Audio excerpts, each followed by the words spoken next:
Rezeki yang paling baik ialah yang cukup-cukup aja untuk kita. Tidak lebih dan tidak kurang. Lepas tu Nabi SAW selalu doa, Ya Allah berikan rezeki yang secukup-cukupnya untuk keluarga Muhammad.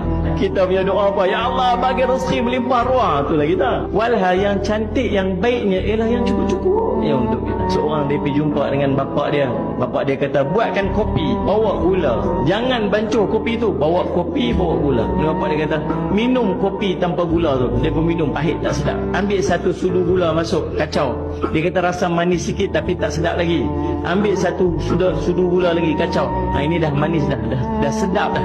Ambil satu gula lagi, masukkan. Oh dah terlebih manis dah. Ambil satu gula lagi, dah terlampau manis dah. Ambil satu gula lagi, dah terlebih manis dah, tak boleh minum. Itulah rezeki. Itulah harta. Harta kalau kurang tak sedap. Kalau terlebih bawa mudarat. Yang cukup-cukup untuk kita, itulah yang terbaik untuk kita.